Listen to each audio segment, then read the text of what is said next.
इन्नल्लाह व मलाइकतहु युसल्लूना अलन नबी या अय्युहल्लज़ीना आमनू सल्लू अलैहि व सल्लिमू तस्लीमा। अस्सलातु वस्सलामु अलैका या सय्यदी या रसूलल्लाह व अला आलिका व अस्हाबिका या हबीबल्लाह।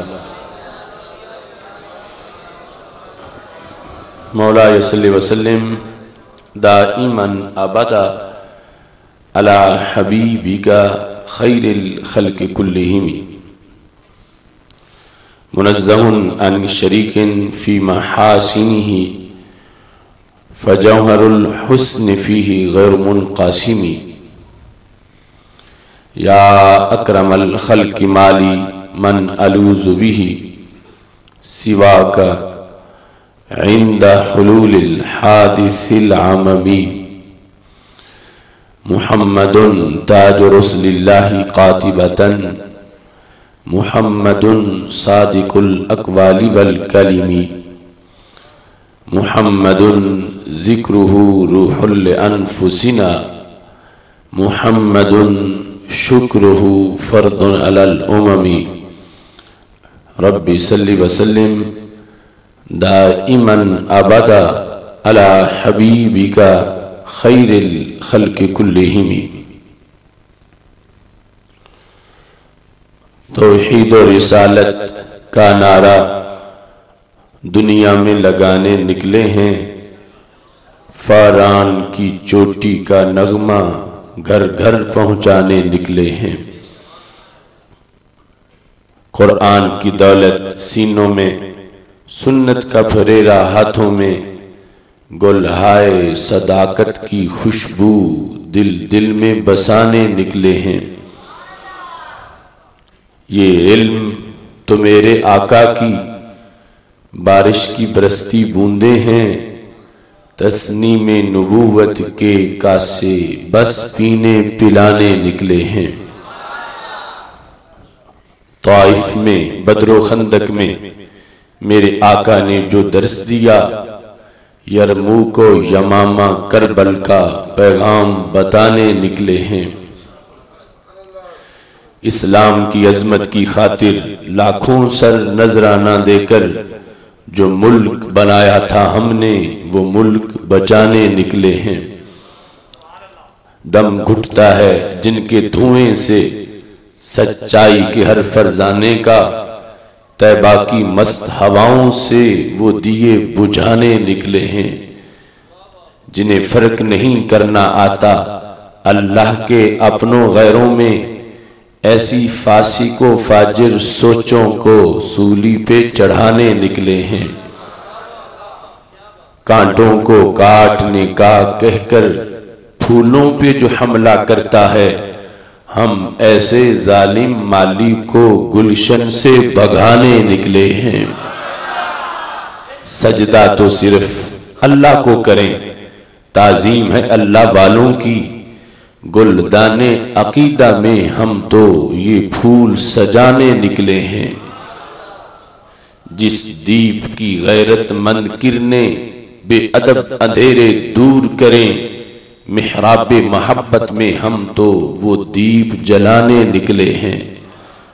मगरब की देख के चमचों को क्या खबर है खूते बूजर की, तहजीबे हिजाजी का लुकमा यूरोप को खिलाने निकले हैं। जब कूच का मौसम आ जाए, हर दिल ये गवाही देता हो, लो काम तो काफी कर बैठे अब जन्नत जाने निकले हैं।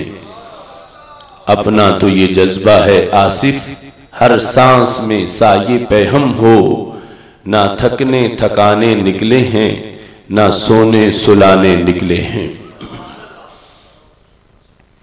अल्लाह तबारक व तआला जल्ल जलालुहु व अम्मा नवालुहु व अतम्मा बुरहानुहु व अज़्ज़म शानुहु व जल्ल ज़िक्रुहु व अज़्ज़ा इस्मुहु की हम्द व सना और हुजूर सरवर कायनात, मफ़ख़र मौजूदात, ज़ीनत बज़्म कायनात, दस्तगीर जहां, गम गुसार ज़मां, सय्यद सरवरां, हामी बेकसां, कायदुल मुरसलीन खातमुन नबिय्यीन अहमद मुज्तबा जनाब मुहम्मद मुस्तफ़ा सल्लल्लाहु अलैहि वालिहि व अस्हाबिहि व बारक वसल्लम के दरबार गौहरबार में हदिया दुरूदुस्सलाम अर्ज करने के बाद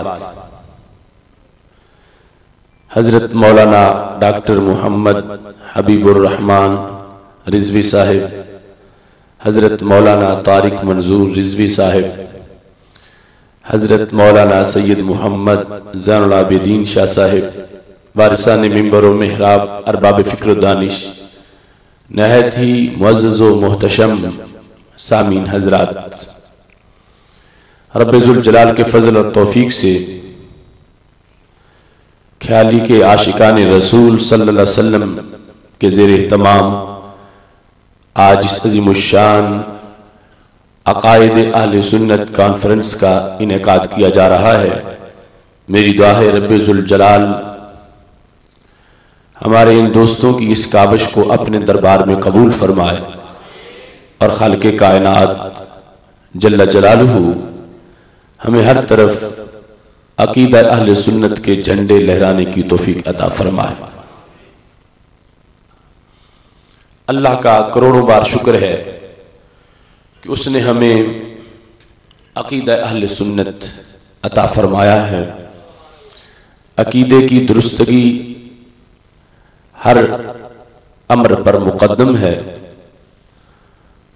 ये वो तोहफा है कि इंसान के पास अगर ये दौलत मौजूद है तो वो घंटों में सालों का सफर तय कर सकता है, और अगर इस दौलत से माज़अल्लाह इंसान महरूम हो जाए तो उसका सदियों का सफर भी रायगाह चला जाता है। रब्बे ज़ुल जलाल ने अहले सुन्नत व जमात को लौहे महफूज से नाजिल होने वाली सदाकत का अमीन बनाया है, सुफ़ा से उभरने वाली रोशनी का हामिल बनाया है, बद्र हुनैन में जाहिर होने वाले जज्बों का वारिस बनाया है। सदियों के गुजर जाने के बावजूद आज भी अहले सुन्नत व जमात के अकायद का गुलशन हरा भरा है, और आज भी इसकी खुशबू से दिमाग मुअत्तर होते जा रहे हैं। इस वक्त चूँकि वक्त काफ़ी मुख्तसर है और आप तवील वक्त से खिताबात समात कर रहे हैं, चंद बुनियादी बातें आपके सामने अर्ज करते हुए अपनी गुफ्तगू को ख़त्म करने की कोशिश करूँगा। मेरी दुआ है खालिक़े कायनात जल्ला जलालुहु हम सब को कुरान व सुन्नत का फ़हम अता फरमाए और कुरान व सुन्नत के इबलाग व तबलीग और इस पर अमल करने की तौफीक अता फरमाए।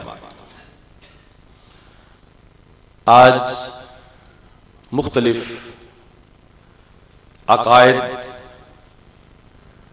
की हकीकतों का इनकार किया जा रहा है, और अभी जो कुछ सुनाया जा रहा था मुझे बड़ी शर्म आ रही थी कि ये लोग किस तरह मिंबर व मेहराब के लिए एक नदामत का निशान बन चुके हैं और अल्लाह के रसूल सल्लल्लाहु अलैहि वसल्लम के साथ यूं बैर करते नजर आ रहे हैं कि जैसा कि इन्होंने कलमा के माना को समझा तो क्या सूंगा भी ना हो, और रसूल अल्लाह सल्लल्लाहु अलैहि वसल्लम की ज़ाते गिरामी के साथ जो एक उम्मती का ताल्लुक होता है और एक गुलाम का जो अंदाज होता है वो इनकी इन हरकतों से वो अंदाज कोसों मील कोसों दूर है, और जो दिल में दीन का दर्द और रसूल अल्लाह सल्लल्लाहु अलैहि वसल्लम की गुलामी का असर होता है ये लोग आज तक उससे नाआशना हैं।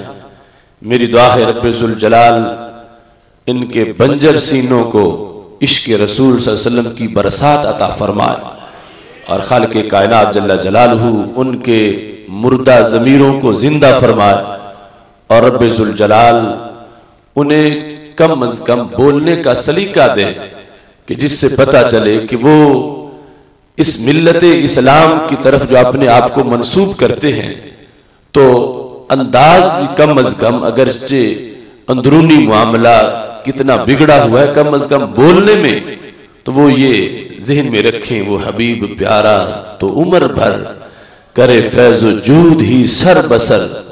अरे तुझको खाए तपे सकर तेरे दिल में किससे बुखार है। वो हर वक्त करम बरसाते रहे और इधर से हर वक्त माज़ अल्लाह ताने दिए जा रहे। रब्बे जुल जलाल उम्मत मुस्लिमा को इन लोगों के खराफात से महफूज फरमाए और खालिक़े कायनात जल्ला जलालहू मोहब्बत और अकीदत के जो आईने हैं हमें उन्हें संभाल के रखने की तौफीक अता फरमाए।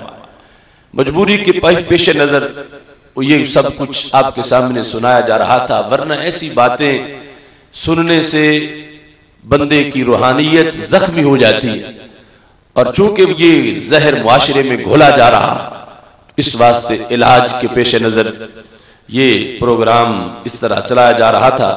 मेरी दुआ है रब्बे जुल जलाल सबको आफियत अता फरमाए और खालिक़े कायनात जल्ला जलालहू मिल्लत इस्लाम को पहले जैसा उरूज अता फरमाए और रब्बे जुल जलाल दीन मतीन की खिदमत में सहाबा किराम अलैहिम रिदवान का जज्बा, अहले बैत अतहार रिदवानुल्लाह अलैहिम अजमईन की कुर्बानी का जज्बा अता फरमाए।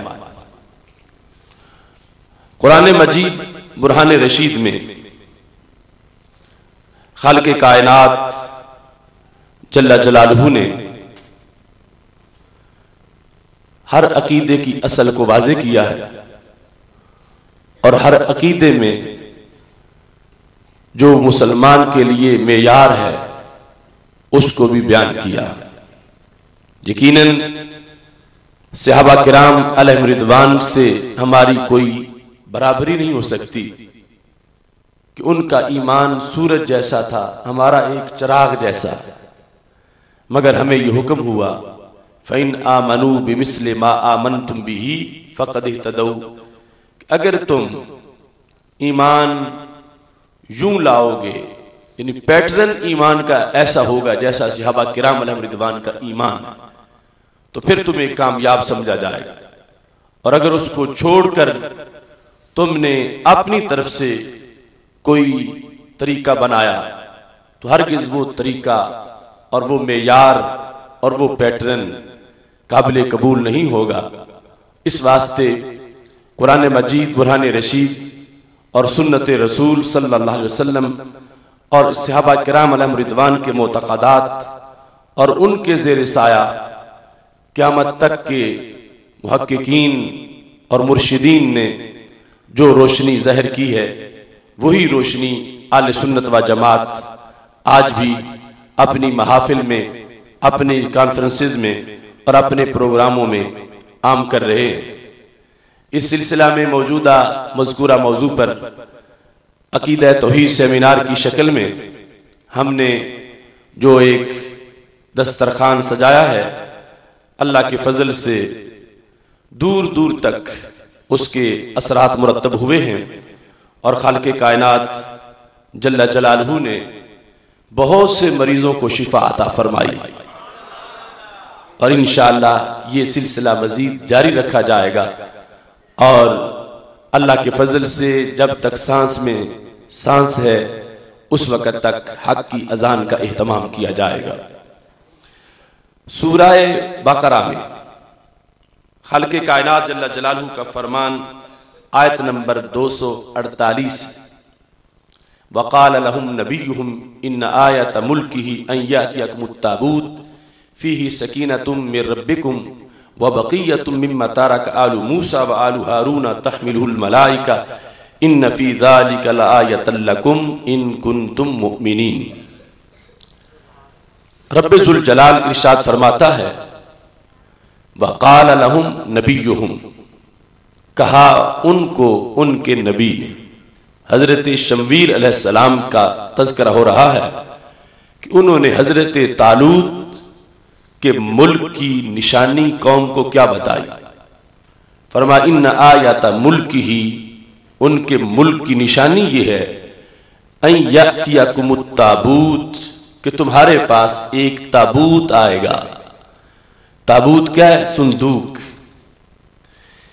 उस संदूक के अंदर क्या है?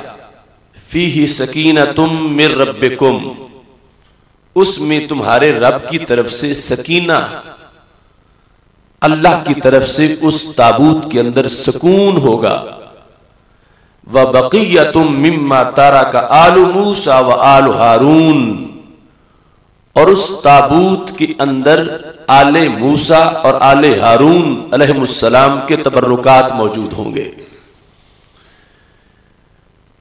तहमिलुहुल मलाइका, फरिश्ते उठा के वो ताबूत ले आएंगे।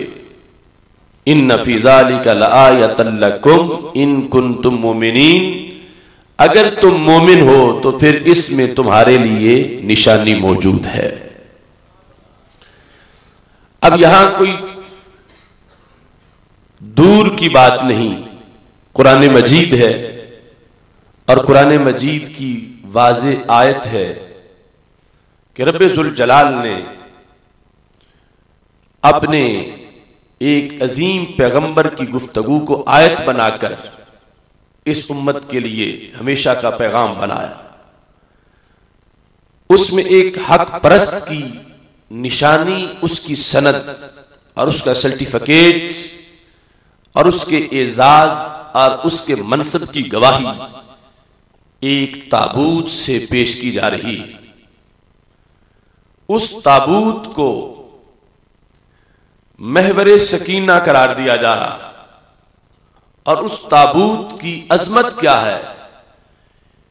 उसके अंदर बक़ियतुम मिम्मा तारका आलु मूसा व आलु हारून, अल्लाह के दो अजीम पैगंबर हजरत मूसा अलैहिस्सलाम और हजरत हारून अलैहिस्सलाम की जो आल है उनका बकिया उसमें मौजूद है। एक बरकत वाली चीज अल्लाह ने निशानी बनाकर 2 मरतबा उस पर आयत का लफ्ज बोला गया और कहा यह मोमिनीन की और सादिकीन की अलामत है, निशानी है, और इस पर वो ईमान रखेंगे। और अगर ईमान है तो इसे आयत समझेंगे। उसके अंदर है क्या? उसके अंदर बकिया है। बकिया कहते हैं बची हुई चीज को, बकिया कहते हैं तबर्रुक को। आले मूसा अलैहिस्सलाम और आले हारून अलैहिस्सलाम का बकिया उस संदूक के अंदर मौजूद होगा। ये पहले जिक्र किया और फिर वो संदूक बाकायदा फिजा में आ गया और उसको उस उम्मत ने आगे अपने लिए अजीम समझा। लफ्ज बकिया की वजाहत करते हुए आप दुर्रे मंसूर को देख लें, वहां सनद के साथ ये मौजूद है कि उसमें असा मूसा व इमामत हारून, उस संदूक के अंदर हजरत मूसा अलैहिस्सलाम का असा मुबारक था और हजरत हारून अलैहिस्सलाम का पगड़ा मुबारक था। उस संदूक के अंदर अल्लाह के एक नबी सल्लल्लाहु अलैहि वसल्लम का असा और दूसरों की दस्तार, उसको साहिब सकीना बनाया गया, उसको अलामत करार दिया गया, उसको हक की डिग्री बनाया गया और उसको मानना मोमिनों की शान बताया गया।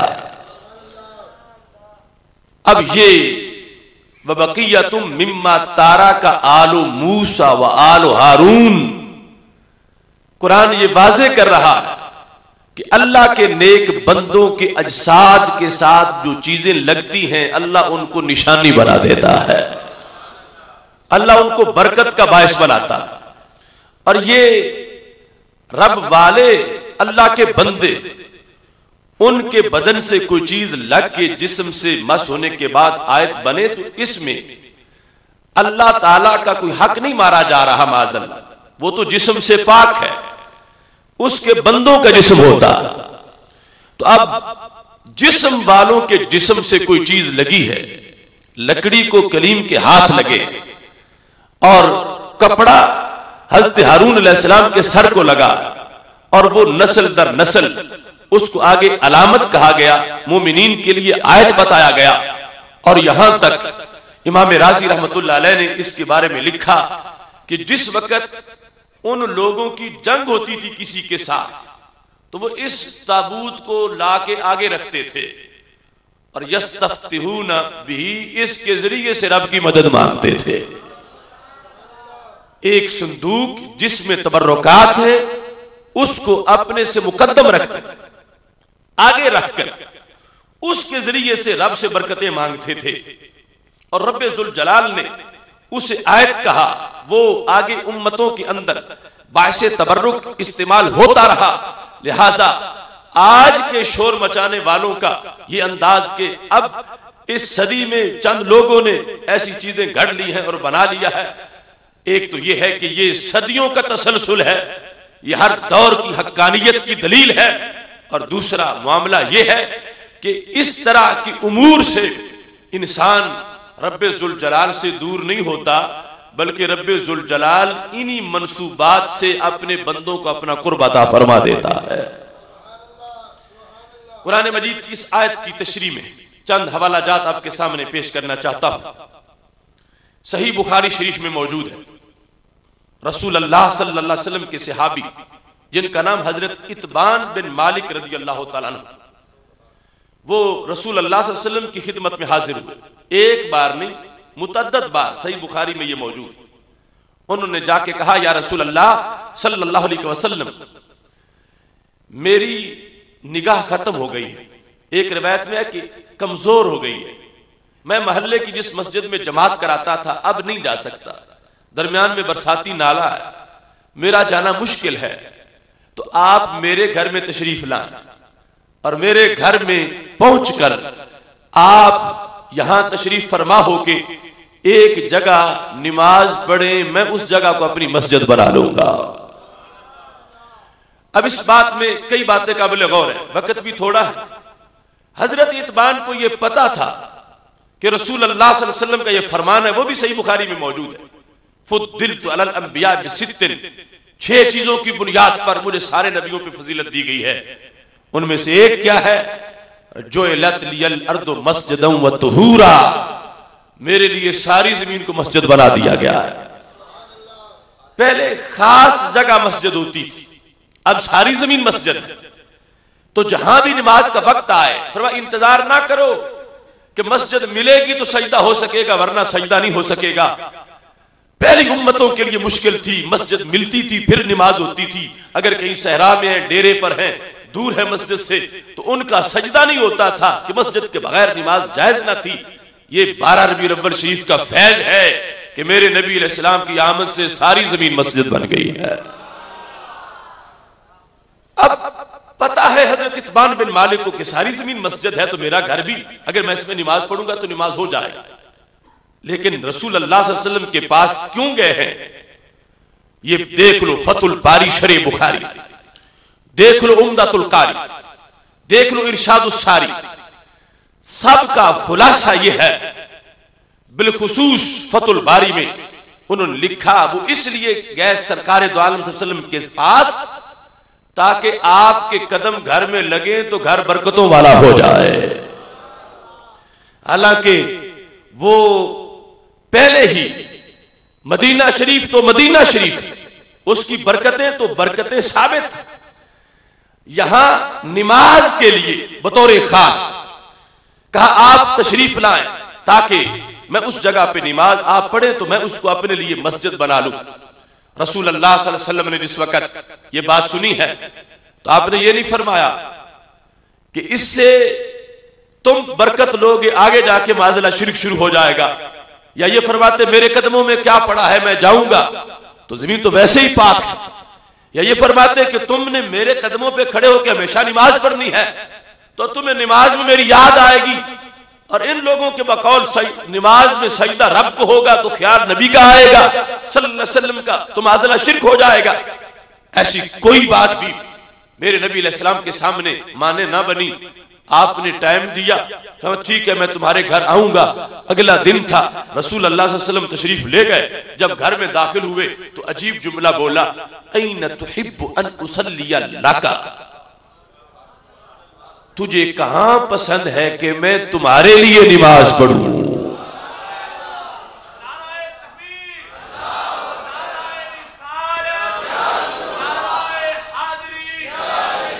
सही बुखारी शरीफ, ऐना तुहिब्बु अन उसल्लिया लका, ये पहला मकाम। इसके अलावा नसाई शरीफ में देखो, लाका अन उसल्लिया लाका, मैं तुम्हारे लिए नमाज पढ़ूं। हालांकि बच्चा बच्चा जानता है नमाज किसी बंदे के लिए नहीं पढ़ी जाती, नमाज तो रब के लिए पढ़ी जाती है। कुल इन्ना सलाती व नुसुकी व महयाया व ममाती लिल्लाहि रब्बिल आलमीन, ये ऐलान करने आए हैं दुनिया में रसूल अल्लाह सल्लल्लाहु अलैहि वसल्लम कि नमाजें रब के लिए है। मगर वहां क्या फरमाते हैं, मेरे गुलाम तुम ये बताओ, ऐना तुहिब्बु अन उसल्लिया लका, तुझे कहां पसंद है कि मैं तुम्हारे लिए नमाज पढ़ूं। तो इसका जवाब क्यों है, खुद रब के नबी हैं, शिर्क काटने वाले हैं, सबको रब के दरबार में झुकाने वाले, और है सबको अल्लाह वाला बनाने वाले कि नमाज रब की पढ़नी है। और यहां कहते हैं कहां तुझे पसंद है कि मैं तेरे लिए नमाज पढ़ूं। इसका जवाब अगर दे सकता है तो सिर्फ सुन्नी दे सकता, दूसरों के मजहब के मुताबिक माज़अल्लाह इसका जवाब नहीं बन सकेगा। और ये एतराज बन जाएगा रसूल अल्लाह सल्लल्लाहु अलैहि वसल्लम की जाते गिरामी पर, कि जिन पर कोई एतराज नहीं है। अब जवाब इसका क्या है, ऐना तुहिब्बु अन उसल्लिया लका, लाम जो अरबी जुबान में आता है, जो लिल्ला में भी है, कुल इन्ना सलाती व नुसुकी व महयाया व ममाती लिल्ला, अल्लाह के लिए है नमाज। यहां क्या है, नमाज तेरे लिए पढ़ूं। तो लाम के दो मतलब हैं, एक है लाम में कि सजदा किसके लिए है, दूसरा है लाम में कि बरकत किसको देनी है। तो रसूल अल्लाह सल्लल्लाहु अलैहि वसल्लम ने फरमाया, कहां तुझे पसंद है कि मैं तेरे लिए नमाज पढ़ूं, तो मतलब क्या था, इबादत रब की करूंगा, बरकत तुम्हें अता फरमा दूंगा। अब इसके सिवा अगर दूसरा माना करोगे तो वो तो सरकार सल्लल्लाहु अलैहि वसल्लम के बारे में तसव्वुर ही नहीं किया जा सकता। आप तो सिर्फ रब की बंदगी करने वाले, अल्लाह की इबादत करने वाले। और ये फरमाया है कई ऐना तुहिब्बु अन उसल्लिया लका, तो जिसका ये अकीदा होगा कि सरकार जाए तो घर वाले को बरकत मिलती है, सरकार दो आलम सल्लल्लाहु अलैहि वसल्लम के कदमों से फैज पहुंचता है, और नबी अकरम सल्लल्लाहु अलैहि वसल्लम तशरीफ ले जाए तो अगले का भला होता है, अगले को फायदा मिलता है, वो तो ये तर्जुमा कर लेगा कि सरकार फरमा रहे थे, ऐना तुहिब्बु अन उसल्लिया लका, कहां तुझे पसंद है कि मैं तेरे फायदे के लिए नमाज पढ़ूं, कहां तुझे पसंद है कि मैं तुझे बरकत देने के लिए नमाज पढ़ूं, कहां तुझे पसंद है कि मैं तुम्हें नवाजने के लिए नमाज पढ़ूं, कहां तुझे पसंद है कि मैं तेरी मुश्किल हल करने के लिए नमाज पढ़ूं। ये हमारा अकीदा जो है इस बात की वजाहत कर सकेगा, और दूसरा अकीदा कभी भी इसका जवाब नहीं दे सकेगा। तो मसलक अहले सुन्नत ये रेत की खोखली दीवारों पर कायम नहीं, ये कुरान और नबी अलैहिस्सलाम के फरमान पे कायम है। अन उसल्लिया लका, मैं तुम्हारे लिए। अब और क्या बनेगा, इबादत तो अल्लाह की है, तुम्हारे लिए क्या करूंगा वो है आगे। अल्लाह की इबादत के साथ साथ जो अहले सुन्नत का अकीदा है, अगर ये हमारे वाला अकीदा नहीं होगा तो लाका वाला कोई माना न कर सकेगा। अगर रब के लिहाज से जो बंदगी में लाम का मतलब है वो करेगा तो फिर वैसे काफिर हो जाएगा कि वो नबी अलैहिस्सलाम को माज़अल्लाह ये करार दे रहा है कि सरकार गैरुल्लाह के लिए सजदा करना चाहते हैं माज़अल्लाह, या गैरुल्लाह के लिए नमाज पढ़ना चाहते हैं। सरकार तो जब भी पढ़ते हैं अल्लाह की नमाज पढ़ते हैं और सारी दुनिया को रब की तरफ झुकाने आए हैं। और यहां जो फरमाया है ऐना तुहिब्बु अन उसल्लिया लका, तो ये है मसलक अहले सुन्नत का मदार और माखिज कि हमारे आका सल्लल्लाहु अलैहि वसल्लम वो हैं जो अपनी जुबान से बयान कर रहे हैं कि मैं गुलामों के घर जाऊं तो गुलामों के घरों को मेरे कदम माला माल फरमा देते। इस पर बाकायदा इस्तिदलाल किया इब्न हजर ने, कहा यह तो सरकार दो आलम वसल्लम की शान है लेकिन यहां से पता चला कि सरकार के गुलाम जो तकवा और तहारत वाले हैं, अल्लाह के वली, वो भी जहां कदम रखे वहां भी बरकतें मिल जाती है। दूसरी तरफ लोग ये कहते रहे कि अगर किसी जगह को इसलिए जाता है कि वहां जाऊंगा तो मुझे फायदा हो जाएगा, मुझे बरकत मिलेगी, तो ये अकीदा कहते हैं माज़अल्लाह अबू जाल के अकीदे से बुरा अकीदा। तो हजरत इत्बान बिन मालिक को क्या कहोगे? उन्होंने जो सरकार दो आलम सल्लम को बुलाया और फिर अपना खुद मौजू दावत का बयान किया कि आप नमाज पढ़ेंगे, मैं मस्जिद बनाऊंगा। तो सरकार दो आलम सल्लम ये नहीं कि आ गए और आगे बाई चांस उन्होंने मजबूर कर लिया कि अब आप खड़े हो जाएं, इस जगह में मस्जिद बनाऊंगा। दावत का मौजू ही ये था। और सैयद आलम नूर मुजस्सम शफी मुअज़्ज़म सल्लल्लाहु अलैहि वसल्लम से पढ़कर तौहीद का हामी और तौहीद के लिहाज से मुस्तकबिल के हालात को सामने रख के अमर देने वाला कौन हो सकता है? सद्दे ज़राए का नाम लेकर हर बरकत की निशानी को मटाने वाले लोगों को सोचना चाहिए कि सरकार दो आलम सल्लल्लाहु अलैहि वसल्लम खुद बेहतर जानते हैं। अगर शिर्क का खतरा होता कि मैं कदम रखूंगा, क़यामत तक शिर्क शुरू हो जाएगा, लोग इन कदमों पे आके शिर्क या इबादत करेंगे, मेरे तसव्वुर में खड़े होकर माज़अल्लाह वो बंदगी करेंगे जो शिर्क होगी। अगर ऐसी सूरत हाल होती तो सरकार कभी भी वहां खड़े होकर उनकी नीयत जो थी तबर्रुक की, उसके मुताबिक नमाज ना पढ़ते। फरमाते आ जाऊंगा, खाना खा लूंगा, मगर मैं नमाज पढ़ के तेरी मस्जिद नहीं बनाऊंगा। महबूब अलैहिस्सलाम ने वहां पर नमाज पढ़ के ये अकीदा दिया कि मेरी याद में अगर कोई खड़ा होकर रब को सजदा करता है तो ये शिर्क नहीं होता, इससे तौहीद का अकीदा मजबूत हो जाता है। अब इससे आगे बुखारी शरीफ के वो अब्वाब कि जहां मक्का शरीफ और मदीना शरीफ का दरमियानी रास्ता, उसकी मसाजिद का बाब है बुखारी शरीफ में। और वहां पर हजरत मूसा बिन उकबा हजरत सालिम से रिवायत करते हैं। हजरत सालिम हजरत अब्दुल्ला बिन उमर रज़ियल्लाहु ताला अन्हु से रिवायत करते हैं। वो जो तबर्रुक बरकत का अकीदा जो ताबूत का मज़मून आयत में मौजूद है, उस पर सहाबा किराम अलैहिम रिज़वान का यकीन और अमल देखिए। हजरत मूसा बिन उकबा कहते हैं, मैंने अपने उस्ताद मोहतरम हजरत सालिम को, जो है उमर फारूक के पोते हैं, मैंने उनको देखा मदीना शरीफ से मक्का शरीफ जा रहे थे तो हर रास्ते में वो हर जगह नमाज नहीं पढ़ते थे। जब टाइम होता था तो तलाश करके खास किसी पहाड़ी के कोने में खड़े होकर नमाज पढ़ते।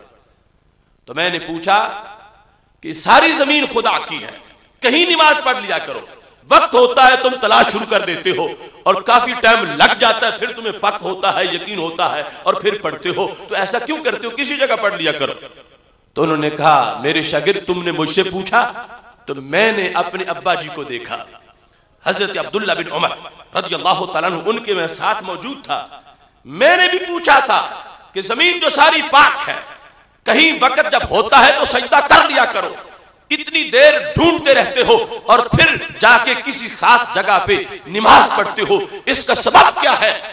तो हजरत अब्दुल्ला बिन उमर ने जवाब दिया, ऐ मेरे बेटे, मैं हर जगह नहीं पढ़ता, मैं उस जगह पढ़ता हूं जहां मैंने नबी अलैहिस्सलाम को पढ़ते देखा है।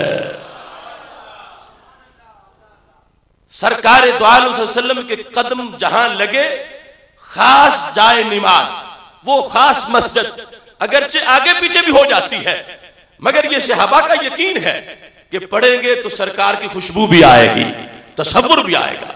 बरकत अगर नहीं मिलनी थी तो ढूंढते क्यों थे? क्या सहाबा तवहम परस्त हो गए थे माज़अल्लाह?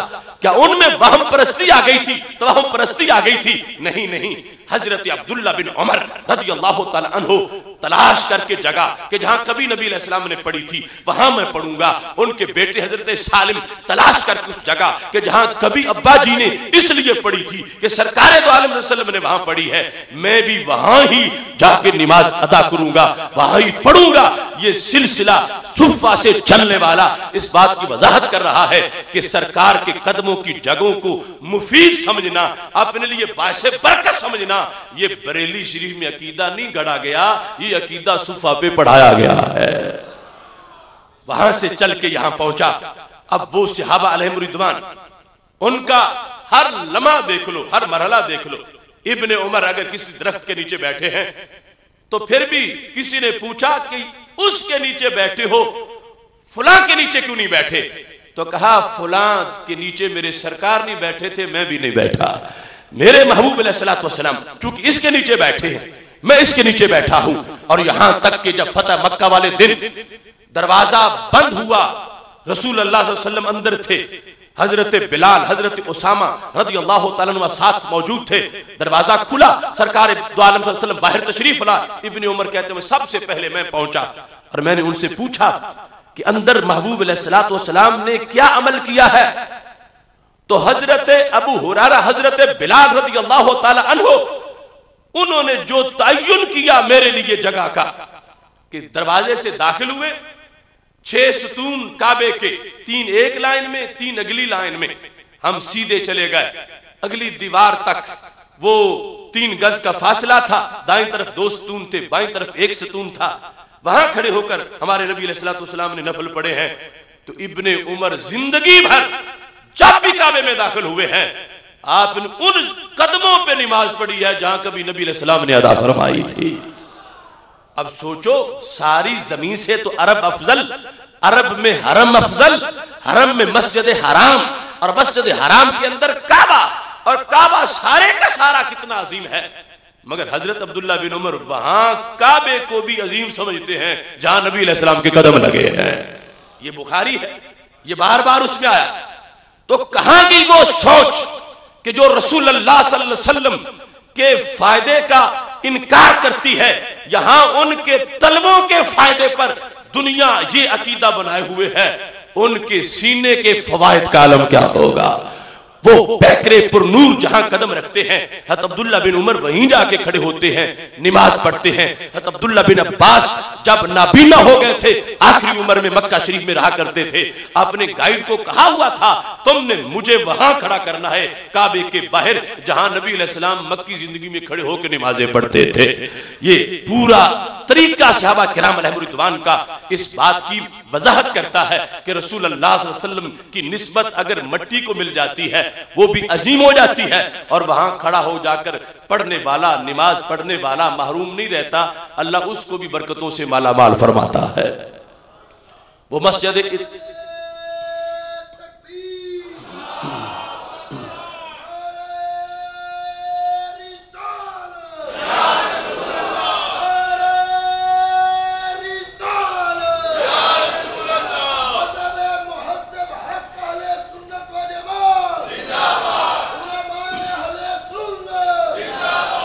मस्जिद इत्बान बिन मालिक चंद सालों तक कायम रही, और उसको अभी इन लोगों ने जो आसार के दुश्मन है खत्म किया है।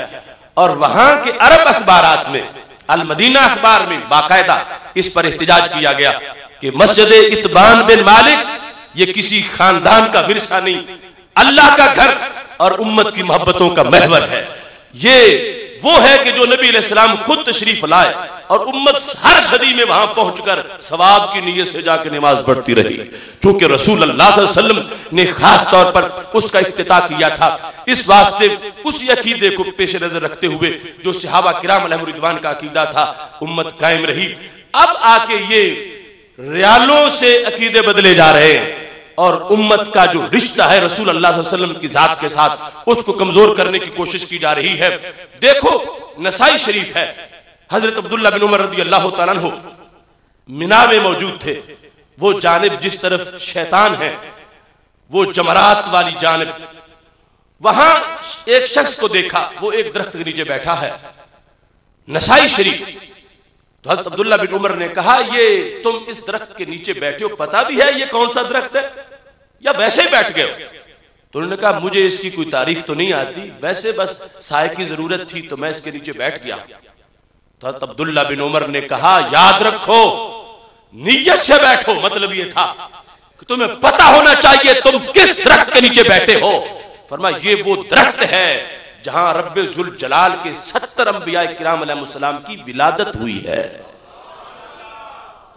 उनका नाफ मुबारक विलादत के बाद इसके नीचे काटी गई, इस मकाम पर काटी गई। अब ये अकीदा है सहाबा किराम अलैहिम रिदवान का, वहां से ये फैज आगे चला, आज तक पहुंचा। इस वास्ते बरकत और तबर्रुक और रसूल अल्लाह सल्लल्लाहु अलैहि वसल्लम की निस्बत और अजमत के लिहाज से जो शख्स इन चीजों को सामने रखता है उसके ईमान अकीदे पर किसी को एतराज की गुंजाइश नहीं है। ये कुरान से भी साबित है और नबी अलैहिस्सलातु वस्सलाम के फरमान से भी साबित है। जिस वक़्त मट्टी बेजान इस निस्बत से पुरनूर बनती है तो जिनके दिल मदीना है और सारी जिंदगी रसूल अल्लाह सल्लल्लाहु अलैहि वसल्लम का इश्क उनके सीनों में मौजूद रहा है, वो सितारे जब गुरूर होते हैं और जमीन में उनको दफन कर दिया जाता है, रब्बे जुल जलाल का नूर तो लकड़ी पे बरसे, उस लकड़ी के फजूजो अनवार का कोई मुकाबला नहीं कर सकता। तो जिस पैकरे पुरनूर पर और जिन औलिया के दिलों पर एक दिन में 360 मरतबा रब्बे जुल जलाल का जलवा पड़ता है, वो मर के भी जिस जगह दफन होते हैं, इकबाल कहते हैं उस खाक के जर्रों से हैं शर्मिंदा सितारे, जिस खाक में पोशीदा है वो साहिब असरार। हाजिर हुआ मैं शेखे मुजद्दिद की लहद पर, वो खाक जो जेरे फलक है मतलाए अनवार।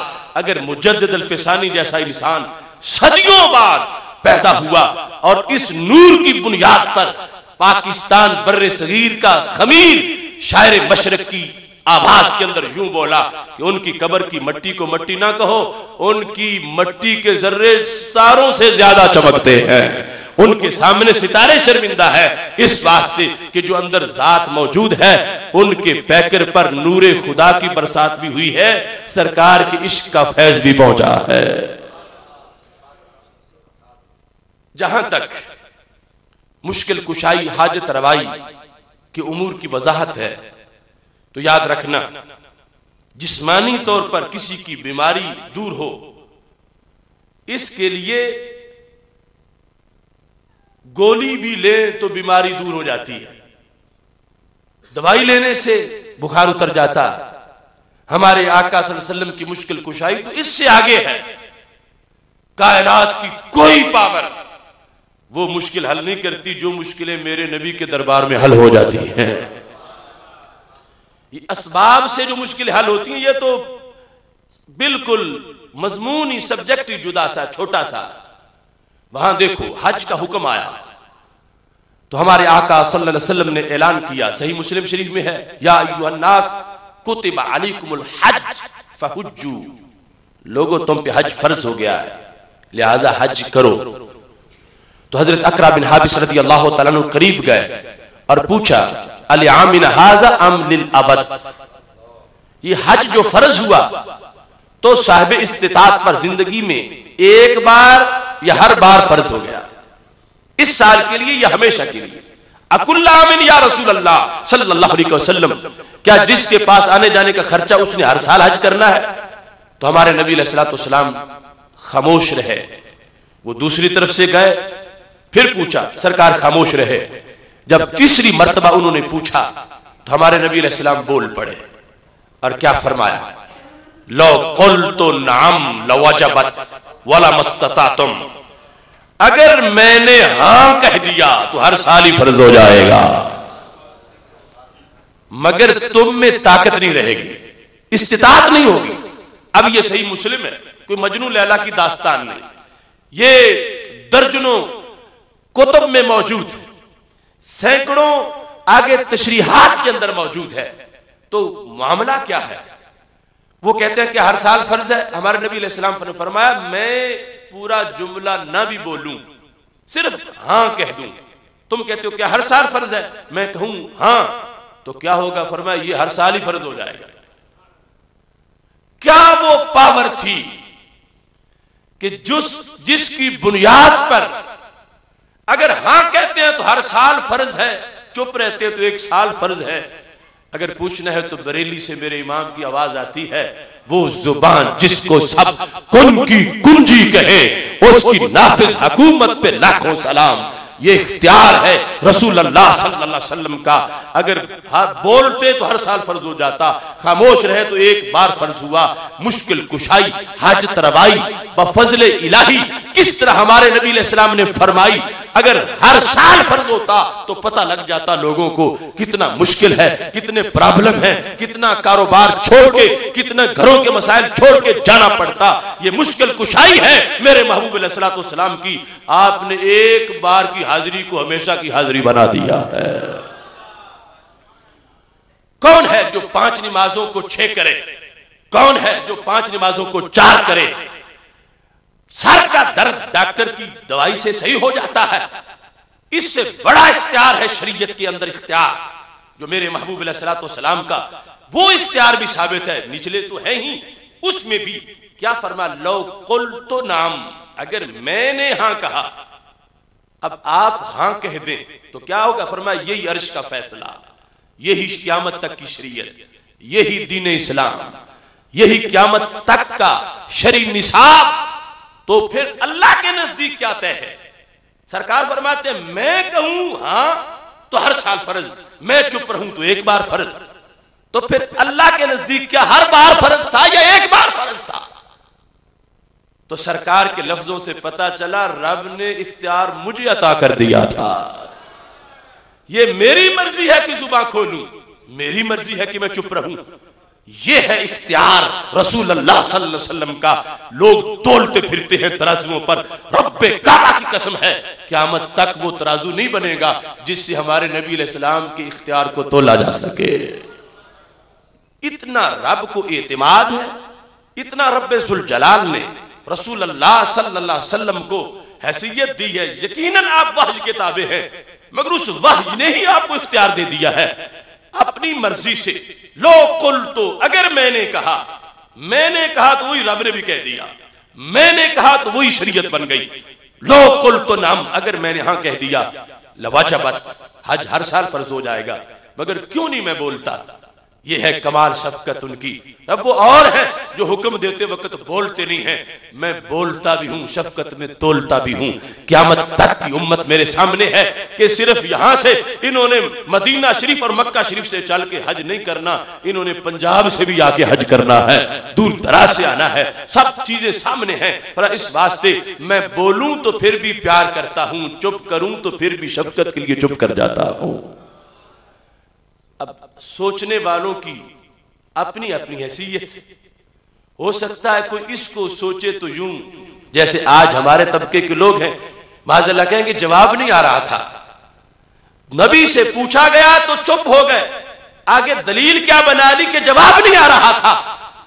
तो अल्लाह फरमाता है क़द जाअकुम रसूलुना युबय्यिनु लकुम कसीरम मिम्मा कुंतुम तुख़फ़ूना मिनल किताब व याफ़ू अन कसीर। फरमाया जो पूछो कुछ बयान कर देते हैं, कुछ मुआफ कर देते हैं, मुआफ कर देते हैं। ये ना को नहीं आता, आता है, मुआफ कर देते हैं। अब यहां बोल नहीं रहे तो इसका यह मतलब नहीं आता नहीं जवाब, आता है, मगर ये बताना चाहते हैं कि औरों का बोलना और है, मेरा बोलना और है। मेरे बोलने से फैसला अर्श पर भी हो जाता है, मेरा बोलना क़यामत तक के लिए है। फर्ज हो गया, फिर जो नहीं करेगा तो तर्के फर्ज का अजाब होगा, सालाना अजाब लोगों को होना शुरू हो जाएगा कि घरेलू मसाइल इतने हैं, जा सकते नहीं, फर्ज हर साल का हो गया है। करोड़ों सलाम हो मेरे नबी अलैहिस्सलाम को, अगर हर सांस में भी हम उन पे दुरूद पढ़े फिर भी हक अदा नहीं कर सकते। जो उन्होंने हमारी मुश्किलें टाली हैं, हमारे बोझ पीछे हटाए हैं, तराजू के अंदर तोड़ के, और मैं फर्ज एक बार कर रहा हूं, लौटोगे तो यूं लौटोगे जैसे आज ही माँ ने जन्म दिया है। बाकी जब जाओगे अजमत मिल जाएगी, गुनाह झट जाएंगे, मगर फर्ज नहीं करता, क्योंकि अगर ना भी गए तो फिर अजाब तो नहीं होगा। यह है अंदाज रसूल अल्लाह सल्लल्लाहु अलैहि वसल्लम के इख्तियार का कि शरीयत में अल्लाह ने उनको इतना इख्तियार दे रखा है। फरमाया लौला अन अशुक्का अला उम्मती लअखरतु सलातल इशा इला आखिरिल लैल, अगर मुझे उम्मत पर मुशक्कत का खतरा ना होता तो मैं नमाज इशा को आखिरी शब तक मुअख्खर कर देता। थोड़ा सा तवज्जो करना इस बात पर, 2 बजे जाके नमाज पढ़ो इशा की, तो अगर मुझे खतरा ना होता, मैंने अपनी मर्जी से कहा कि मगरिब का टाइम खत्म हो तो इशा पढ़ लो, मुझे इख्तियार क्या था कि नबी चाहो तो फौरन मगरिब के बाद, चाहो तो 2 बजे। तो रसूल अल्लाह सल्लल्लाहु अलैहि वसल्लम ने फरमाया मैंने अपना इख्तियार इस्तेमाल करते हुए तुम्हें रात जगाने के लिए निसाब नमाज का मुअख्खर नहीं किया। अब सोचो कि मुश्किल कुशाई का अंदाज क्या। अगर सबको 2 बजे पढ़नी पड़ती तो दुकानें सुबह किस वक्त खोलते? सबको 2 बजे पढ़नी पड़ती तो रेड़ियां कैसे लगाते? सबको 2 बजे पढ़नी पड़ती तो फिर चारा काटने के लिए दिन में कैसे उनके लिए फुर्सत बनती? दिन को नींद का गलबा होता, फिर भी कोई कहता है कि उन्होंने कुछ नहीं दिया, उनका कोई इख्तियार नहीं था। मेरे नबी अलैहिस्सलाम फरमाते हैं मर्जी मेरी पर रब ने छोड़ दिया कि चाहो तो जल्दी करा लो, चाहो तो लेट करा लो। फरमाया मैंने टाइम मुअख्खर नहीं किया, मुझे तुम पर जो मेरा प्यार था वो मुझे मजबूर कर रहा था।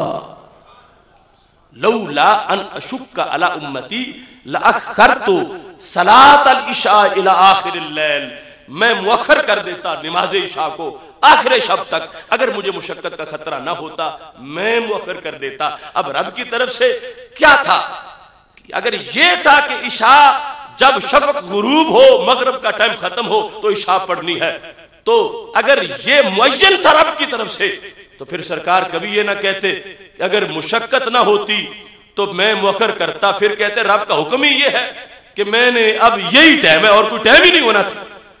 फरमाया रब ने मुझे फ्री हैंड दे दिया कि चाहो तो मगरिब के फौरन बाद पढ़वा लो, चाहो तो रात 2:30 बजे पढ़वा लो, आखिर लैल तक ले जाओ।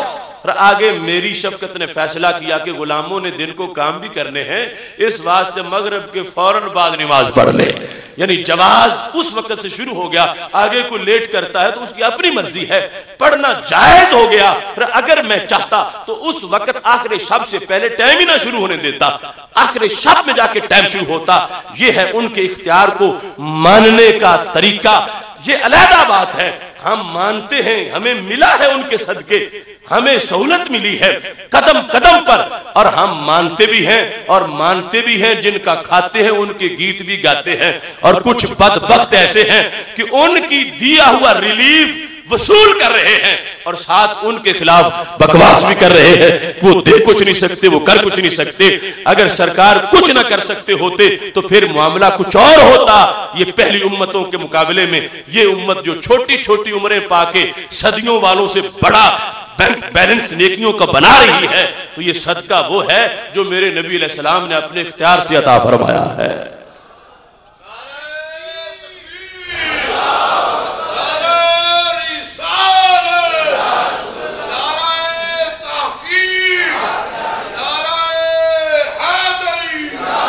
इसके साथ लौला अन अशुक्का अला उम्मती लअमरतुहुम बिस्सिवाक इंदा कुल्लि वुज़ूइन, अगर मुझे उम्मत पर मुशक्कत का खतरा ना होता तो मैं क्या करता? फरमाया मैं मिसवाक का हुक्म देता कि मिसवाक हर नमाज के साथ की जाए। और कैसे? तबरानी की अल्फाज हैं लफरतु अलैहिमुस सिवाका कमा फरतु अलैहिमुस सलाता, जैसे मैंने नमाज फर्ज की है ऐसे मैं मिसवाक भी फर्ज कर देता। जैसे मैंने नमाज फर्ज की ऐसे मैं मिसवाक भी फर्ज कर देता। तो फर्ज क्यों नहीं की? फरमाया मुझे उम्मत की मुशक्कत का खतरा है, मुशक्कत का खतरा है। क्यों? अगरचे मिसवाक करने में कोई मेहनत नहीं करनी पड़ती, मगर जब फर्ज हो जाए तो फिर फर्ज तो फर्ज होता है। मिसवाक करेगा तब जब पास होगी, और पास हो सकता है सफर में ना मिले, हो सकता है मिसवाक के हुसूल में मुश्किल पेश आए, तो फर्ज तरक हो गया तो मिसवाक के तरक पर यूं गुनाह होता जैसे नमाज के तरक पे गुनाह होता। तो ये नबी अलैहिस्सलाम का इख्तियार है। फरमाया 2 फर्जों में से एक मैंने लागू कर दिया, दूसरा मैंने अपने पास रख लिया। मैंने नमाज फर्ज की, मैंने मिसवाक को फर्ज नहीं किया। हाँ, ये कहा अस्सलातु बिस्सिवाक खैरुम मिन 70 सलातन बिगैर सिवाक, कि जो मिसवाक करके पढ़ोगे उन 70 से अफजल है जो बगैर मिसवाक के पढ़ी गई है। फजीलत है, करोगे मेहनत तो काम आएगी, मगर ना कर सकोगे तो अजाब तो नहीं होगा। तो ये है रसूल अल्लाह सल्लल्लाहु अलैहि वसल्लम का इख्तियार। अब अल्लाह के नजदीक क्या था कि मिसवाक को फर्ज करना है या मिसवाक को फर्ज नहीं करना? अगर दोनों में से एक मामला होता तो सरकार ये ना दलील बनाते चूंकि उम्मत की मुशक्कत का खतरा था इस वास्ते मैंने मिसवाक को लाजिम नहीं किया। फिर फरमाते रब का हुक्म ही ये था कि मिसवाक लाजिम नहीं करनी, मैंने लाजिम नहीं की। पता चला कि रब का हुक्म ये है, महबूब तुम्हारे हाथ में इख्तियार है, चाहो तो नमाज के साथ मिसवाक भी फर्ज कर लो, चाहो तो नमाज फर्ज कर दो और मिसवाक जो है इसको इख्तियारी करार दो कि जो करेगा वो फजीलत पाएगा, जो नहीं करेगा उसको अजाब नहीं होगा। तो ये है वो इख्तियारात का खास शोबा कि जो रब्बे जुल जलाल ने सिर्फ और सिर्फ अपने महबूब को अता फरमाया है। जहां तक बीमारी का मामला, इस सिलसिला में एक नहीं दो नहीं, बरकत और तबर्रुक के मौजूआत हमारे तकरीबन 9 अक्सात हैं। इकराम साहब बैठे इनके पास मौजूद होंगे। उसमें रसूल अल्लाह सल्लल्लाहु अलैहि वसल्लम ने जो अपनी तरफ से रहमत बांटी और जो अंदाज सही बुखारी शरीफ में मौजूद है। हजरत अब्दुल्ला बिन अब्बास रज़ी अल्लाह तआला अन्हु के शागिर्द हैं अता, वो कह रहे थे अगर किसी ने जानना हो तो मैं बताता हूं कि ये इमराए सौदा, काले रंग वाली ये खातून जन्नती खातून है। तो किसी ने पूछा जन्नतों के फैसले तो रब के फैसले हैं, तुम कैसे कहते हो कि ये जन्नती है? तो उन्होंने कहा मैंने हज़रत अब्दुल्ला बिन अब्बास रज़ी अल्लाह तआला अन्हु से सुना और अब्दुल्ला बिन अब्बास ने कहा यह जन्नती है। क्यों? उन्होंने कहा मैंने इसको नबी अलैहिस्सलाम के दरबार में जन्नती बनते देखा है। सही बुखारी शरीफ। किस तरह फरमाने लगे, ये खातून आई और इन्होंने आकर रसूल अल्लाह सल्लल्लाहु अलैहि वसल्लम से दरखास्त की कि मैं औरत हूं, पर्दे का बड़ा मसला, उसराओ व अतकश्शफो, मिर्गी का दौरा पड़ता है तो मुझे कोई होश नहीं रहता, गिर जाती हूं और फिर मैं बेपर्दा हो जाती हूं। तो ये मेरी बड़ी जिल्लत है, औरत जात हूं, पर्दा नहीं रहता। तो ये सब कुछ दौरे की वजह से होता है, जो मिर्गी का दौरा पड़ता है। तो आप मेरे लिए कुछ करें ताकि मिर्गी का दौरा दूर हो जाए। तो रसूल अल्लाह सल्लल्लाहु अलैहि वसल्लम ने आगे से उनको ऑप्शन 2 दे दिए। वो एक चीज मांगने आई थी और सरकार दो आलम सल्लल्लाहु अलैहि वसल्लम ने 2 का ऐलान किया और 2 का ऐलान एहतमाली नहीं था कि हो सकता है ऐसा हो जाए, नहीं, यकीन नहीं था। 2 शिक्के बनाई, इन शेते सबरते वलाकिल जन्ना व इन शेते दाउतुल्लाह अन युआफिया के, अगर चाहो तो बीमारी पे सब्र कर लो, तुम्हारी जन्नत आज ही फाइनल है, और अगर चाहो तो मैं दुआ करता हूं सेहत आज ही मिल जाएगी। दोनों मामलात उसलूब के लिहाज से मुअय्यन है। दुआ से मुराद ये नहीं कि दुआ मांगूंगा आगे पता नहीं कबूल होगी या नहीं, दुआ से मुराद भी ये था अभी मांगूंगा अभी कबूल हो जाए। इन शेते सबरते, अगर चाहो तो सबर करो, फालाकिल जन्ना, तुम्हारे लिए जन्नत है।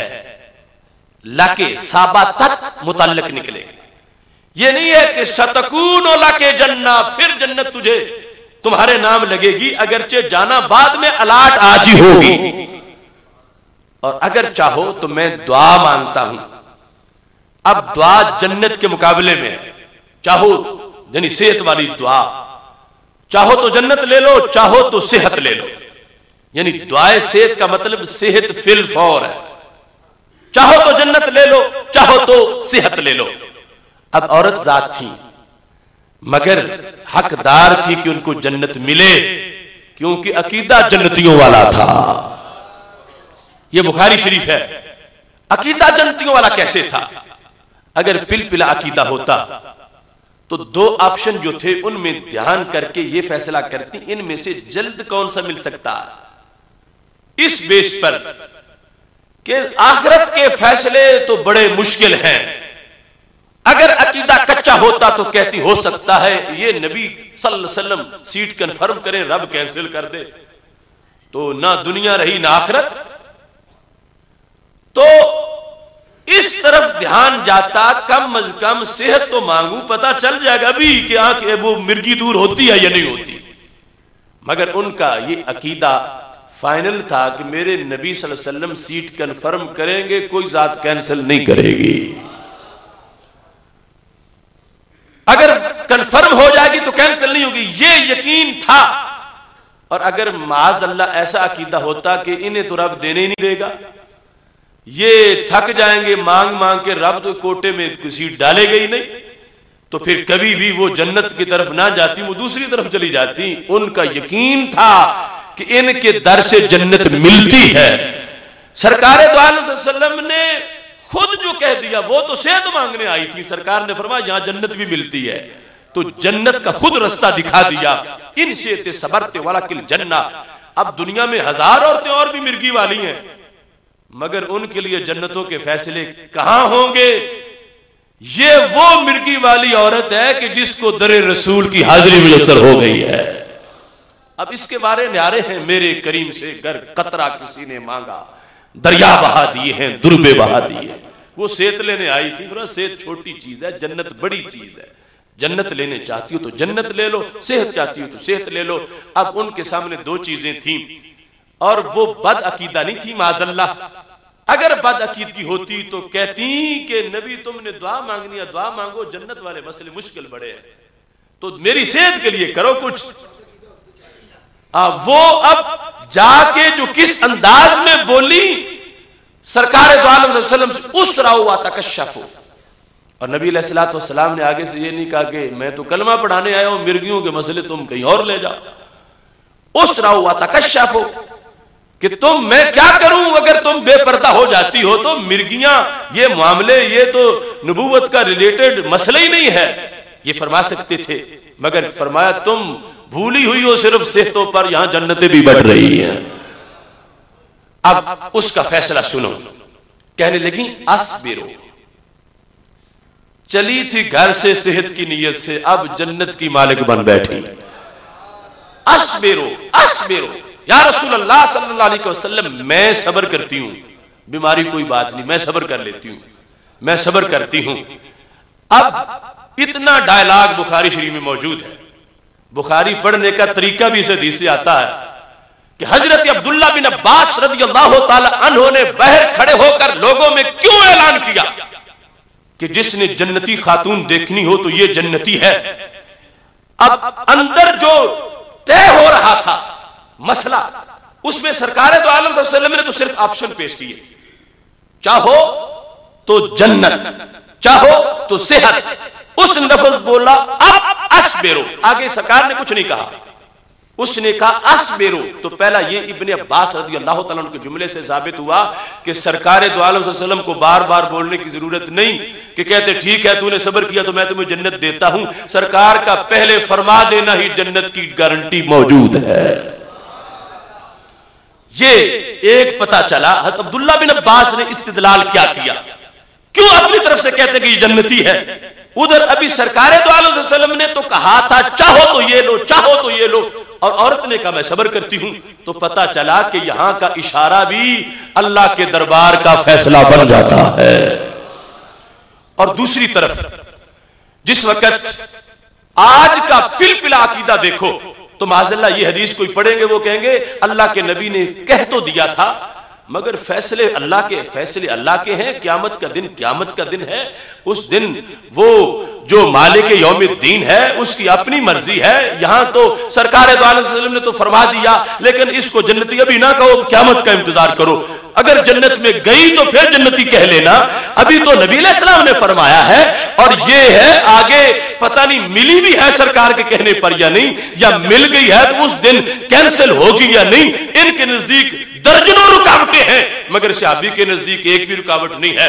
उन्होंने कहा सरकार ने जब कह दिया है अब इस औरत को जन्नत जाने से कोई नहीं रोक सकता। सिर्फ इससे अब यहां से पता चला कि रसूल अल्लाह सल्लल्लाहु अलैहि वसल्लम ने जो दो शिक्के बनाई थी, इब्ने अब्बास रज़ियल्लाहु ताला अन्हु की गुफ्तगू से पता चल रहा है कि जन्नत और दुआए सेहत जब मुकाबले में है तो जन्नत भी फाइनल जन्नत थी, सेहत भी फाइनल सेहत थी। उसमें दुआ एहतमाली नहीं थी कि दुआ मांगेंगे पता नहीं कबूल होती है या नहीं कबूल होती। पहली शक ये मुअय्यन कर रही थी कि नबी अलैहिस्सलातु वस्सलाम ने वाज़े कह दिया है जन्नत वाला मसला भी होगा तो कती होगा, सेहत वाला होगा तो फिर भी कती होगा। उस खातून ने फैसला कर लिया चलो बीमारी कोई नहीं, चंद साल जिंदगी है, आप मुझे हमेशा की जन्नत अता फरमा दे। इस बेस पर मुश्किल कुशाई, हाजत रवाई, ये जो मेरे नबी अलैहिस्सलाम ने खुद फरमाए, अगर ये अकीदा दुरुस्त ना होता तो इब्ने अब्बास रज़ियल्लाहु ताला अन्हु भी तो कहते बाहर निकल के के अंदर जन्नतों के मामले तय हो रहे हैं, लेकिन जन्नतों के मामले यहाँ नहीं, अल्लाह के दरबार में होंगे। लेकिन वो कहते हैं कि मामला पक्का हो गया, जिसने जानना है ये औरत जन्नती है, तो पता चला अकीदा अहले सुन्नत का यहां नहीं, ये तो सरकार के दरबार से चल के आया है। वहां ये फैसला था, इस पर मुश्किल कुशाई हाजत रवाई की जो मोहर लगाई इब्न अब्बास रज़ी अल्लाह तआला अन्हुमा ने, और लोगों को ये बात बताई कि इसको एहतमाली सूरत हाल ना जानना ये कतई सूरत हाल है कि मेरे महबूब अलैहिस्सलातु वस्सलाम ने जब फरमाया था मर्जी है तो जन्नत लो, मर्जी है तो सेहत लो, जब औरत ने कह दिया कि मैं बीमारी पर सब्र करती हूं, तो साबित हुआ कि नबी अलैहिस्सलाम ने उसको जन्नत अता फरमा दी है। यूं जन्नत मान लेना सरकार के एहतमाली वो दो शिक्के पेश करने पर कल सहाबा का अकीदा था, और आज वही अहले सुन्नत व जमात का अकीदा है। इस सिलसिला में दूसरे मकाम पर जो रसूल अल्लाह सल्लल्लाहु अलैहि वसल्लम ने एक नाबीना के लिए पेशकश की थी कि चाहो तो आंखें ले लो और चाहो तो जन्नत ले लो, वहां उन्होंने आंखें मांग ली, और सहाबा कहते हैं नबी अलैहि सलाम ने फरमाया था कि जाओ नफल पढ़ के ये दुआ मांगो जिसमें अल्लाहुम्मा इन्नी अस्अलुका व अतवज्जो इलैका बिनबिय्यिका मुहम्मदिन नबिय्य रहमति या मुहम्मदो इन्नी तवज्जहतु बिका इला रब्बी फी हाजती हाज़िही। ये बाकायदा अल्फाज है कि जाओ नफल पढ़ो, और वहां पढ़ के नफल रब से दुआ मांगो, पुकारना मुझे भी साथ ही है कि अल्लाह के नबी मैंने आपको सिफारिशी बना लिया है। ये सियासता में लफ्ज मौजूद है। अब जिस वक्त सहाबा कहते हैं हम बैठे थे, मजलिस लंबी हुई थी, वो बंदा कहीं जाके नफल पढ़ के आया गायबाना, उस वक्त भी सरकार को पुकार रहा था, आया तो आंखें रोशन हो चुकी थी। अब उन्होंने आंखों का सवाल किया, मुश्किल कुशाई आंखों के लिहाज से, और ये दोनों अंदाज ही अजीम है। अगर अकीदा हजरत अब्दुल्ला बिन अब्बास रज़ी अल्लाह तआला अन्हु का साबित है, हज़रत उस्मान बिन हुनैफ की रवायत जिसके बारे में है, उसमें भी कितनी वजाहत मौजूद है कि वहां पर अगर सारे यही सवाल करते जाते कि जन्नत दे दो जन्नत दे दो, तो आज के मुनकिर कहते पता तो तब चलता था कोई जल्दी मिलने वाली चीज मिलती। जन्नत वाले दिन तो फिर उस दिन तो सब पहुंच चुके होंगे वहां। वहां अगर जाके साबित हो जाए कि जन्नत जिसे दी थी जन्नत उसे मिल गई, तो उस मैदान महशर में अहले सुन्नत के कारकुनों को अब मौका कहां मिलेगा कि ख्याली के उन मुनकिरों को बताए देखो वो जन्नत मिल गई है। तो अल्लाह ने ऐसा भी चांस बनाया कि इनको पहले भी सबूत हाथ में हो कि बताएं देखो आंखें मिल गई हैं। अब वो जन्नत मांगने का अपना एक अंदाज था, आंखें मांगने का अपना अंदाज था। अब जिस वक्त यहां आंखें मांगी गई हैं, आंखें मिल गई हैं, तो पता चला अल्लाह के इज़्न से रसूल अल्लाह सल्लल्लाहु अलैहि वसल्लम का वो इख्तियार है, वो इक्तिदार है, वो हुकूमत है कि खालिक़े कायनात ने इतना आपको इख्तियार दिया हुआ है। शरी अहकाम के अंदर भी जो वही के ताबे रहकर आप उसमें इतनी वजाहत फरमा रहे हैं कि दर्जनों अहादीस उस मुशक्कत वाले मजमून, शफकत वाले मजमून पे मौजूद हैं। और दूसरी तरफ ये आंखों का मसला है, मिर्गी का मसला है। सैयद आलम नूरे मुजस्सम शफी मुअज्जम सल्लल्लाहु अलैहि वसल्लम मुश्किलें हल फरमा रहे हैं, बीमारियां भी दूर करते हैं, अल्लाह के फजल से जन्नतें भी अता फरमा देते हैं। इस सिलसिला में हजरत साद बिन नबी वक्कास रज़ियल्लाहु ताला अन्हु बीमार हो गए हज्जतुल विदा के मौका पर, और यह भी सिहाह में मौजूद है। उस वक्त उनकी सिर्फ एक बेटी थी। रसूल अल्लाह सल्लल्लाहु अलैहि वसल्लम उनकी इयादत के लिए तशरीफ ले गए, तो उन्होंने मसला पूछा कि मैं अपनी वरासत कैसे तकसीम करूं, मैं कितना दे दूं वसीयत इस्लाम के लिए अल्लाह के रास्ते में। 3 हिस्से निसफ इस तरह करके पूछ रहे थे और रो रहे थे। तो रसूल अल्लाह सल्लल्लाहु अलैहि वसल्लम ने उनको मसला तो बता दिया, मगर वो जो पूरे ज़हनी तौर पर फौत होने को तैयार हो चुके थे, सरकार दो आलम सल्लल्लाहु अलैहि वसल्लम ने रोने की वजह पूछी तो कहा सब चले जाएंगे हज करके, मैं तन्हा मक्का शरीफ में रह जाऊंगा और यहीं मर जाऊंगा। मैं मौत से नहीं रो रहा, मैं मदीना शरीफ में मरने का जो सवाब है वो ना मिलने की वजह से रो रहा हूं। ये है अकीदा सहाबा का कि अगरचे मक्का की अजमतें बड़ी हैं, मगर मरना हमने मदीना शरीफ में था और वक्त आ गया मौत का मक्का शरीफ में। चूंकि मक्का शरीफ से रैंक बढ़ा तो हम मदीना शरीफ में गए। अब ये बुखारी शरीफ में है, इसलिए रोना आया है कि मरना मदीना शरीफ में था, मैं मक्का में क्यों मर रहा हूं, मक्का शरीफ में नहीं मरना चाहता था, वक्त आ गया सब चले जाएंगे, मैं यहीं मर जाऊंगा।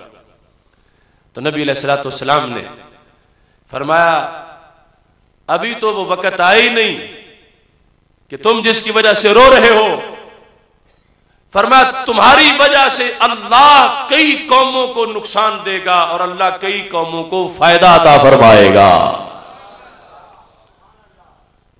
उन पे हाथ रखा, बीमारी दूर हो गई। 54 हिजरी तक हजरत साद जिंदा रहे। हज्जतुल विदा वो 10 हिजरी है। कादसिया के हीरो करार पाए। रसूल अल्लाह सल्लल्लाहु अलैहि वसल्लम ने फरमाया था इन्नल्लाह यनफउ बिका, नफा के लफ्ज बोले और जरर के लफ्ज बोले, और तुम कई कौमों को नुकसान दोगे, कई कौमों को फायदा पहुंचाओगे, अभी रब तुम्हें जिंदा रखेगा। तो सैयद आलम नूर मुजस्सम शफी मुअज्जम सल्लल्लाहु अलैहि वसल्लम का इल्मे गैब भी साबित हुआ कि अभी मरने का वक्त नहीं आया। सरकार की तरफ से मुश्किल कुशाई भी सामने आ गई और फिर सरकार के गुलामों का भी ये मनसब सामने आ गया। लोग कहते हैं कोई किसी को नफा नहीं दे सकता, कोई किसी को नुकसान नहीं दे सकता। हम कहते हैं रब के इज़्न के बगैर कोई नहीं दे सकता, मगर रब के इज़्न से हजरत साद भी लोगों को नफा पहुंचा सकते हैं। रसूल अल्लाह सल्लल्लाहु अलैहि वसल्लम ने फरमाया तुम्हारा नफा कौमों को पहुंचेगा, तुम्हारा नुकसान भी कौमों को पहुंचेगा। कि जो ईरानी आतिशप्रस्त कादसिया में मारे गए उनका तो नुकसान हुआ, और जहां ईमान के बीज बोए गए, सजदों की तुखमरेजी हुई इराक की सरजमीन पर और ईरान में, और ईरान से बलोचिस्तान और बलोचिस्तान से पाकिस्तान, ये हमारा इलाका भी उस असर में मौजूद है कि सरकार ने फरमाया था साद तुम्हारी वजह से अल्लाह कई कौमों को फायदा अता फरमाएगा। इस वास्ते सैयद आलम नूर मुजस्सम शफी मुअज्जम सल्लल्लाहु अलैहि वसल्लम की ज़ाते गिरामी, आपकी हर जिहत हर निस्बत बड़ी अजीम है। हमें अल्लाह का करोड़ों बार शुक्र अदा करना चाहिए कि उसने हमें ऐसा सच्चा मसलक दिया है। और ये जो दाएं बाएं के कीड़े मकोड़े हैं इनकी तरफ आप मुतवज्जे ना हों, मदीना शरीफ की तरफ तवज्जो रखें। सीधी सड़क ये शहर शफात नगर की है, और आज मौजूदा हालात में नामूस रिसालत के लिहाज से जो जहर घोला जा रहा है, इस वक्त बेदार होके अपना कर्ज उतारने की जरूरत है। 295C के खिलाफ कई शैतान मुतहर्रिक हो चुके हैं। ये हमारा ईमानी मामला है, इस सिलसिला में भी बेदार रहना जरूरी है। और याद रखना ये काम सिर्फ आले सुन्नत व जमात ही कर सकते हैं। जो खुद गुस्ताखियों के व्यापारी हो वो किस अंदाज में गुस्ताखों का मुंह बंद कर सकेंगे। मीर भी क्या सादा हैं, बीमार हुए जिसके सबब उसी अत्तार के लौंडे से दवा लेते हैं। जिन्होंने खुद उनको दूसरों को सिखाया, उनके क्या उम्मीद रखी जा सकती है। उम्मत मुस्लिमा हर दौर में नामूस रिसालत पर पहरेदार रही है, पहरा देती आई है, इंशाअल्लाह देगी। हजरत उमर रदी अल्लाह तआला अन्हु का वो बड़ा तारीख साज जुमला है कि जब बहरैन के छोटे छोटे बच्चे जो हॉकी खेल रहे थे, उनकी गेंद एक पादरी को लगी तो पादरी ने गेंद पकड़ ली और देने से इनकार कर दिया। उन नौनहालों में एक को अजीब जुमला ख्याल में आया, चूंकि अकीदा बड़ा अच्छा था, कहने लगे सअल्तु का बिहक़्क़ि मुहम्मदिन सल्लल्लाहु अलैहि वसल्लम, कि तू मुझे मेरे नबी के सदके गेंद वापस कर दे। अल मुस्ततरफ की दूसरी जिल्द में ये लिखा हुआ है। अब सरकार के सदके मांगना ये आज नहीं गढ़ा गया, तो उस वक्त भी मौजूद था। और बच्चे को ख्याल आया कि ये हमारा तो आखिरी हरबा है कि नबी के नाम पे मांगते हैं। तो उन्हें यह पता नहीं था कि ये मरदूद कितना है कि जिससे गेंद वापस ले रहे हैं। कहा सअल्तु का बिहक़्क़ि मुहम्मदिन सल्लल्लाहु अलैहि वसल्लम, रसूल अल्लाह सल्लल्लाहु अलैहि वसल्लम के हक पर, सरकार के नाम पर ये गेंद मुझे वापस दे दो। तो उस मरदूद ने गेंद ना दी और उल्टा नबी अलैहिस्सलाम के नाम की तौहीन कर डाली। बच्चों का मैच बदल गया। गेंद का तकाजा छोड़ दिया और कहा अब उस गेंद की जरूरत नहीं, हम तुझे गेंद बना लेते हैं। फअक़बलू इलैहि बिसवालिजहिम, अपनी हाकियां लेके उस पादरी पे चढ़ गए। कोई कदमों पे मारता है, कोई सर पे मारता है। आए थे खेल खेलने और वक्त आ गया हीरो बन जाने का। वो लाहो लाभ से इबादत की तरफ मुतवज्जे हो गए और उन्होंने उस वक्त तक उस बाल को नहीं छोड़ा जब तक इश्क के फील्ड में गोल मुकम्मल ना कर चुके। उसकी जान निकली तो फिर उस पादरी को छोड़ा। अब हजरत फारूक आज़म रज़ी अल्लाह तआला अन्हु का जमाना था, केस उनके पास पहुंच गया और कहा गया देखो तुम तो नील के किनारे अगर बकरी का बच्चा या कुत्ता भी प्यासा रह जाए तो कहते हो मैं जिम्मेदार हूं, तुम्हारी हुकूमत में पादरी मारे जा रहे हैं। और इतना तशद्दुद किया है उन बच्चों ने। तो हज़रत उमर रज़ी अल्लाह तआला ने कहा क्यों किया उन्होंने, इसकी तफ्तीश की जाए, सबब क्या था। वो हॉकी खेलने वाले इसको क्यों उन्होंने फुटबॉल अपना बाल समझ लिया।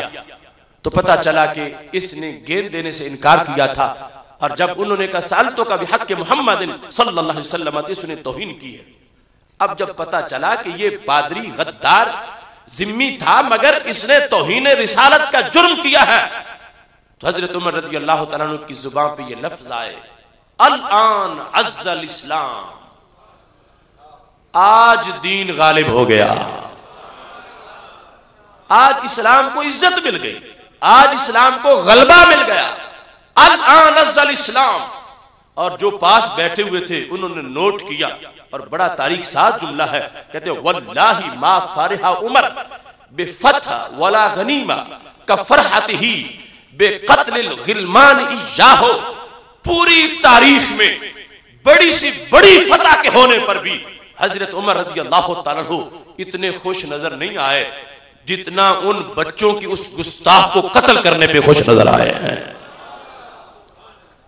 बड़ी बड़ी जंगों में फाते बने और बड़े कई मुरब्बा मील कब्जे में आए इस्लाम के। हज़रत उमर रज़ी अल्लाह तआला अन्हु को वो खुशी नहीं हुई जो खुशी इस पर हुई कि उन बच्चों ने फौरन बदला लिया और उन्होंने गुस्ताख को मारा है। कानूनन भी पता चला कि हजरत उमर रज़ी अल्लाह तआला अन्हु इस फिक्र पर नहीं थे कि गुस्ताख को तीन दिन दिए जाए और अगर तौबा नहीं करता तो फिर कत्ल किया जाए। उन बच्चों के फैसलों की हज़रत उमर रज़ी अल्लाह तआला अन्हु ने तस्दीक की और बरात खिराज तहसीन पेश किया। फरमा इन्ना अतफालन सिगारन शोतेमा नबीयुहुम वंतसरू लहू। फरमाया छोटे छोटे बच्चे थे, काम उन्होंने बड़ा करके दिखाया है। उनके नबी अलैहिस्सलाम को गाली दी गई है, उन्होंने कोई कर्ज नहीं रहने दिया, फौरन कर्ज उतारा है। हज़रत उमर रज़ी अल्लाह तआला अन्हु अहदारा दमहू का पादरी कुत्ते की मौत मर गया है, इसके खून का कोई मुआवजा नहीं होगा। इन बच्चों को ना किसास में और ना ही दियत के लिहाज से इनसे कोई मुतालबा किया जाएगा। इनके जज्बात को छेड़ा गया था, इनके नबी अलैहिस्सलाम को गाली दी गई थी, ये कत्ल ना करते उसको तो क्या करते। इस बात से हज़रत उमर रज़ी अल्लाह तआला अन्हु ने वाज़े फरमा दिया, फरमाया ये जो करते हैं क्या इन्होंने सच किया है। आपने इज्जतों के ताज उनको अता फरमाए कि ये मिल्लत इस्लामिया की रूह है, असास है, ये गलबा इस्लाम की दलील है। अगर गुस्ताख दंदनाते फिरे तो इससे इस्लाम मगलूब हो जाता है और अगर गुस्ताखों को भून के फौरन बदला लिया जाए, हज़रत उमर कहने लगे इससे इस्लाम गालिब नजर आता है। इस वास्ते आज इन हालात के अंदर जब 295 को कई शैतानों ने निशाना बना रखा है और उसके खिलाफ वो बकवास कर रहे हैं, यह हम पे लाजिम है कि हम हर लिहाज से अपने जज्बात का इजहार करें। इसी अजीम मकसद के पेश नज़र इल्मी तहकीकी अंदाज में तमाम मुनकिरीन मुल्हिदीन सेकुलर तबके के सवालात के जवाबात देने के लिए इंशाअल्लाह 9 जनवरी को ईवान इकबाल लाहौर में एक बज़्म इल्म व हिकमत सजाई जा रही है। तहफ़्फ़ुज़ नामूस रिसालत सेमिनार का इनेकाद किया जा रहा है, जिसमें कुरान से, सुन्नत से, इजमा से, क़ियास से और पूरी तारीख से ये सबूत दिए जाएंगे और मुखालिफिन के एतराज़ात के जवाब होंगे। दिन 10 बजे से लेकर असर तक ये अतवार के दिन प्रोग्राम जारी रहेगा। आप तमाम हजरात को दावत है। अल्लाह हमें हक की मज़ीद तौफ़ीक़ अता फरमाए। व आखिरु दावाना अनिल हम्दुलिल्लाहि रब्बिल आलमीन।